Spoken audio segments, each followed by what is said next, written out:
யோ சுரேஷ், இங்க வாயா.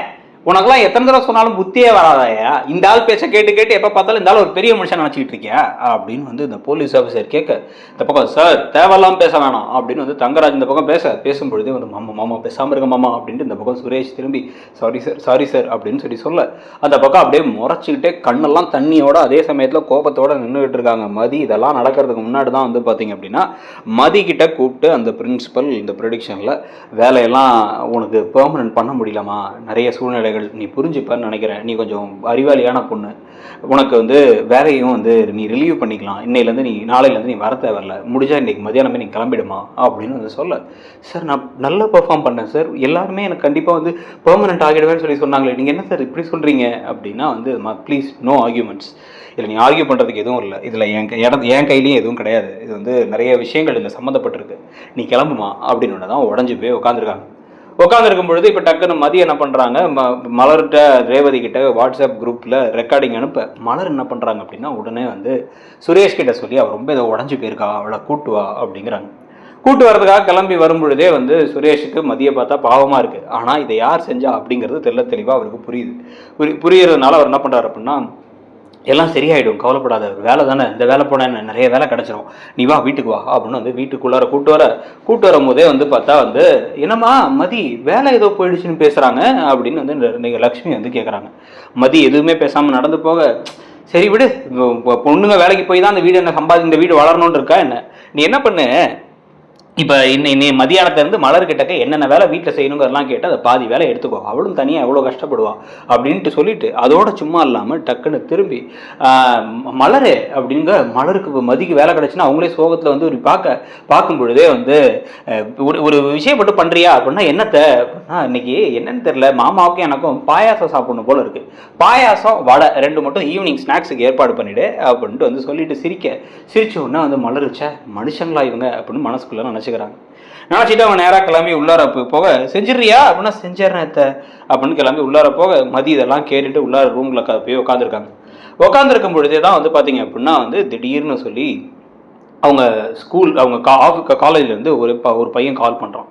அந்த பையன் யாருன்னு வந்து பார்த்தா அந்த பையன் தான் வந்து காலெல்லாம் உடச்சு விட்டார், இவர் சுரேஷும் தங்கராஜும் சேர்ந்து அந்த பையன் கால் பண்ணுறான். கால் பண்ணோடனே இவங்க முதல்ல எடுக்காம விட்டுறாங்க. ப்ளீஸ் மேம் அட்டன் த கால் அப்படின்னு சொல்லிட்டு திருப்பி கால் வந்துட்டே இருக்கும் பொழுதே வந்து அவங்க திருப்பி சரி ஓகே அப்படின்னு எடுக்கலாம் அப்படின்னு எடுக்கும் பொழுது வந்து சுரேஷ் உள்ளார வந்து பார்த்துட்டு, சரி நான் கிளம்புறேன், நீ எதுவும் ரொம்ப யோசிக்காத அப்படின்ட்டு வெளில கிளம்பி போகும் பொழுதே வந்து அவங்க கால் எடுத்து பேச ஆரம்பிச்சா, இல்லை மேம் ஒரு முக்கியமான விஷயம், ஒரு வீடியோ ஒன்று கிடச்சிருக்கு, இந்த பியூன் அண்ணா தான் அனுப்பிவிட்டாரு அப்படின்னு வந்து சொல்ல, ஏன்னா பியூன் அண்ணா அனுப்பிவிட்டாரா அப்படின்னா, ஆமாம் முக்கியமான விஷயம் மேம், நீங்கள் பாருங்கள் மேம், அதை மட்டும் பாருங்கள், நாங்கள்லாம் சேர்ந்து தான் கண்டுபிடிச்சோம் அப்படின்னு வந்து சொன்ன உடனே வந்து இவங்க என்னன்னு சொல்லிட்டு டக்குன்னு எடுத்து அந்த வீடியோவை ப்ளே பண்ணி பார்க்குறாங்க.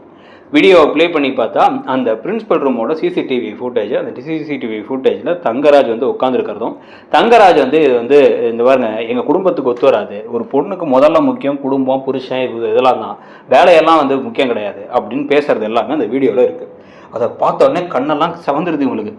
செவந்ததுக்கப்புறமா வந்து டக்குன்னு என்ன பண்ணுறது அப்படின்னு யோசிக்கிறாங்க. ஃபஸ்ட்டு கால் பண்ணுற 3 ஸ்டூடெண்ட்ஸ் கால் பண்ணுறாங்க. பார்த்தீங்களா மேடம், உங்களை தான் பெர்மனெண்ட் ஆக்க போகிறோங்கிறதான் சொல்கிறாங்க. அவங்க சொல்லும்பொழுதே உங்களை ஆக்கக்கூடாதுன்னு வந்து சொல்லியிருக்காரு அவர் உங்கள் ஹஸ்பண்டுக்கு சொந்தக்காரர் தானே, அவங்க சொன்னதுக்கப்புறம் தான் உங்களுக்கு வேலை கிடைக்காம போயிருக்க மேடம், ஆனால் வந்து அந்த பியூன் நான் தான் கொடுத்தேன்னு சொல்லாதீங்கன்னாரு, நாங்கள் அந்த வீடியோ மட்டும் தெரியாமல் கிடைச்ச மாதிரி எடுத்துக்கிட்டோம், நாங்கள் கொடுத்தோன்னு இது பண்ணாதீங்க மேடம், ஆனால் வந்து எங்களுக்கு தேவை நீங்கள் திருப்பி வரணும் மேம் அப்படின்னு வந்து அவங்க பேசின உடனே இப்போ என்னடாதுன்னு சொல்லிட்டு இப்போ யோசிக்க ஆரம்பிக்கிறாங்க மதி. அடுத்த நாள் காலையில் திடீர்னு வந்து சுரேஷுக்கு கால் வரும் பொழுதே வந்து இங்கே வீட்டில எல்லாம் வந்து என்ன மதி வந்தாளா, காலில் ஹெல்ப் பண்ணாளா அப்படின்னு லக்ஷ்மி கேட்க, வந்த அவள் தான் வந்து இதெல்லாம் இந்த தோசை ஊற்றுறதுலாம் அவள் தான் ஊற்றுனான் அப்படின்னு வந்து சொல்ல, சரி நல்லது, இதுக்கப்புறம் அவள் தான் எல்லா வேலையும் பாதி வேலையும் செய்யணும், அப்போ வேணா நீ கொஞ்சம் ரெஸ்ட் எடுத்து அவள் கொஞ்சம் நிறைய வேலை கொடுக்கறனா கூட கொடு, ஏன்னா கற்றுக்கணும்ல, ஆனால் என்ன மெயினாக சமைக்கிறது நீ தான் சமைக்கணும், இல்லைன்னா அவள் சமைக்கிறத யார் வாயில் வைக்கிறது அப்படின்னு வந்து பேசிக்கிட்ட கூட ஒரு மாதிரி சந்தோஷமாக பூரிப்பில் இருக்கும் பொழுதே திடீர்னு வெளில வராங்க மதி வெளில வரும்போதே வந்து பார்த்தா அவங்க இந்த சாரி எல்லாம் கட்டிட்டு வெளில வராங்க. எங்கே சாரி கட்டிட்டு எங்கே கிளம்புற, காலேஜ் வரைக்கும் போக வேண்டியது இருக்குது, பிரின்சிபல் சர்டிஃபிகேட்லாம் கலெக்ட் பண்ண சொன்னாங்க, ஓ சரி போய் வாங்கிட்டு வந்துரு பத்திரமா அப்படின்னு சொல்லும் பொழுதே அவங்க கிளம்பி வெளில வந்துட்டு நேராக அங்கே போகிறாங்க. இப்போ சுரேஷ் என்ன பண்ணுறாரு, ரவுண்ட்ஸில் இருக்கும்போது அவருக்கு ஒரு கால் வந்தால் யாருன்னு எடுத்து பார்த்தா அவங்க இன்ஸ்பெக்டர் பேசுகிறார். பேசிட்டு கொஞ்சம் உடனடியாக வந்து இந்த காலேஜுக்கு வரியா அப்படின்னா அந்த காலேஜ் பேரை சொல்கிறாரு. அங்கே இருக்கு சார் அப்படின்னா, வாப்பா உன்ற முக்கியமான விஷயம் பேசணும், இங்கே வா கொஞ்சம் அப்படின்னு அவங்க ஃபோனை வச்ச உடனே சுரேஷ் கால் பண்ணுறாரு தங்கராஜுக்கு. என்னன்னு தெரியல மாமா, திடீர்னு இன்ஸ்பெக்டர் பேசினார், ரொம்ப சாதந்தமாக தான் பேசினார். அந்த காலேஜுக்கு வாங்கன்னு சொல்கிறாரு, எதுக்கு வர சொல்கிறாருன்னு தெரில, இந்த மதி வேலை விஷயமா இருக்குமா அப்படின்னா, அந்த விஷயம்லாம் எதுவும் இருக்காது மச்சான், நீ அதை பற்றிலாம் எதுவும் யோசிக்காத, அது நமக்குள்ள நம்ம ட்ரஸ்ட்டு நம்ம இது, அதை பற்றி நீ எதுவும் யோசிக்காத, நீ கிளம்பி போகிறதுனா இப்போது நான் கூட அந்த ஒரு வேலையாக தான் வரலான் இருக்கேன். அவருக்கு தேங்க் பண்ணணும் வேறு அந்த ஆள்கிட்ட, அந்த பிரின்சிபலுக்கு நான் சொன்ன உடனே சொன்னதை கேட்டு செஞ்சுட்டாரு. இதுக்கப்புறம் நீ கவலைப்படாத, வாழ்க்கையில் எல்லாமே சந்தோஷமாக தான் இருக்க போது. இனிமே மதி உன் காலுக்கு இடையில தான் சுற்றி வந்துக்கிட்டே இருப்பாள். அவளுக்கு என்ன தேவைனாலும் பொட்டு பூலேருந்து ஆரம்பித்து அவளுக்கு எது வேணுனாலும் உங்ககிட்ட தான் நிற்கிறோம். உங்ககிட்ட நிற்குங்கும் போதே வந்து அவளுக்கு அந்த திமிரு அகங்காரம் எல்லாம் குறைஞ்சிக்கிட்டே வந்துடும். அதுக்கப்புறம் வந்து அவர் தானே நம்ம கொடுக்குறாரு அப்படின்னு சொல்லிட்டு உன் மேலே மரியாதையும் வந்துடும். இனிமேல் அவர் திமிராலாம் இருக்க முடியாது அப்படின்னு வந்து பேசிக்கிட்டு இருக்கும் பொழுதே வந்து சரி முதல்ல நான் வந்துட்டேன், நான் காலேஜுக்குள்ளே போகிறேன் அப்படின்னா, நானும் வந்துடுவேன்டா 5 நிமிஷத்தை அப்படின்னு உள்ளார போனால் மதி வெளியே வந்து பெஞ்சில் உட்காந்துருவாங்க. மதி உட்காந்துருக்கிறத பார்த்துட்டே சுரேஷ் இவன் என்ன இங்கே வந்திருக்கா அப்படின்னு பார்த்து, எங்கே நீங்கள் சர்டிஃபிகேட் கலெக்ட் பண்ண வர சொன்னாங்க அப்படின்னு அவங்க கண்ணெல்லாம் அப்படி முறைச்சிட்டே சொல்கிறாங்க. இன்னும் ஏன் முறைக்கிறா அப்படின்னு நேராக உள்ளார வந்தோன்னா இன்ஸ்பெக்டர் ஆல்ரெடி உட்காந்துருக்கும் பொழுது ஆப்போசிட்டில் அந்த இவர் திருன்னு வேர்த்துட்டு அப்படியே முகத்தை தொடச்சிட்டே உட்காந்துருக்காரு அந்த பிரின்சிபல்.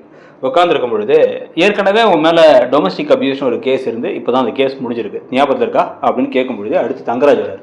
சுரேஷ் வந்து சார் அப்படிங்கும் போது புரியல சார் அப்படின்னா, உன் ஒய்ஃபை நீ என்னென்ன பிரச்சனை பண்ணியிருக்க, ஏற்கனவே அவங்க மேலே கேஸ் கொடுத்தாங்கிறதுல ஆரம்பித்து அந்த பொண்ணை வந்து வீட்டை விட்டு துரத்துனாங்கிற வரைக்கும் உன் மேலே கேஸ் இருக்குது. இதில் புதுசாக நீயும் மாமனும் சேர்ந்து ஏதோ புது பிரச்சனையே பண்ணியிருக்கீங்க.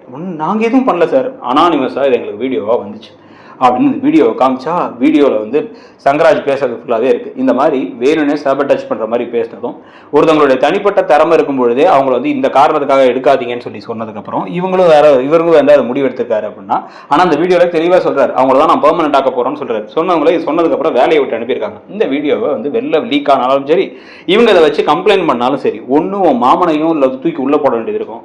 அப்படிங்கும்போது தங்கராஜ் சார் என்ன பேசுகிறீங்க, நாங்கள் எங்கள் ட்ரஸ்ட்டுக்குள்ளே நாங்கள் என்னமோ பேசுகிறோம், எங்கள் குடும்பத்து பொண்ணு அப்படின்னா, உங்கள் குடும்பத்து பொண்ணுன்னா இப்போ அந்த பொண்ணை உள்ளார நான் கூப்பிட்றேன் அப்படின்ட்டு வந்து மதி இங்கே உள்ளவாமா அப்படின்னா மதி உள்ளார வராங்க. இப்போ ஒரு வேலை போனதுக்கு காரணம் இவங்க 2 பேர் தான் அப்படின்னு தெரிஞ்சா நீ கம்ப்ளைண்ட் கொடுப்பியா இல்லை கம்ப்ளைண்ட் கொடுக்க மாட்டியா, இது வந்து வேணும்னே பண்ணியிருக்காங்க அப்படின்னு சொல்லுவியா மாட்டியா அப்படின்னு வந்து கேட்க, கண்டிப்பாக கொடுப்பேன் சார், எழுதி இப்போ வேணா கொடுக்கட்டுமா அப்படின்னு அவங்க கேட்க அப்படின்னு சொன்னோடனே ஷாக்காக திரும்பி பார்க்குறாங்க.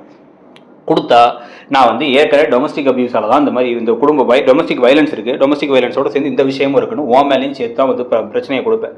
உன்னை வேலையை விட்டே வந்து திருப்பி கொஞ்சம் நாளைக்கு 10 நாள் சஸ்பென்ஷன் செஞ்சு விட்டால் தான் ஒன்று சரியாகும் போல, என்ன மாதிரி கேவலமான வேலையை செஞ்சுட்டு இருக்கேன், பொண்டாட்டி வேலையை பறிக்கிறதுக்கு ஆள் அனுப்பி விட்டுருக்கேன். இல்லை சார் நான் இது அப்படின்னு வந்து சுரேஷ் சொல்லும் பொழுதே டக்குன்னு தங்கராஜ் அவனுக்கு எதுவும் தெரியாது சார், நான் தான் பண்ணேன் அப்படின்னு. இப்போ அதை கேஸ் கொடுக்கணுமா இல்லை வேலையை திருப்பி கொடுத்துட்றீங்களா அப்படின்னு வந்து சொல்லும் பொழுதே வந்து இப்படி திருன்னு முடிக்க, சார் நீங்கள் இதனால் பிரச்சனை பண்ண வேணாம் சார், இது வந்து ட்ரஸ்டீஸ்க்கே கொஞ்சம் ட்ரஸ்டீஸ்க்கு அக்செப்ட் பண்ணல, இருந்தாலும் சார் தங்கராஜ் சார் கேட்டால் தான் பண்ணோம், நாங்கள் வேலையை இது பண்ணிடலாம் சார், பெர்மனெண்ட் ஆக்கிடலாம் சார், மதி இது எதுக்கு மதி நீங்கள் பிரச்சனையாக்குறீங்க அப்படின்னா அவங்க ஆக்கல, அனானிமஸாக எங்களுக்கு வீடியோ வந்துச்சு உங்கள் காலையில் தான் வந்திருக்கு ஒன்று, சாரி சார் அப்படின்ட்டு அவங்க வேலையை கொடுத்தா எப்படி இருக்கும்னு நினைக்கிறீங்கிறத சொல்லுங்கள். அப்படியே சேனலையும் சப்ஸ்கிரைப் பண்ணிக்கோங்க.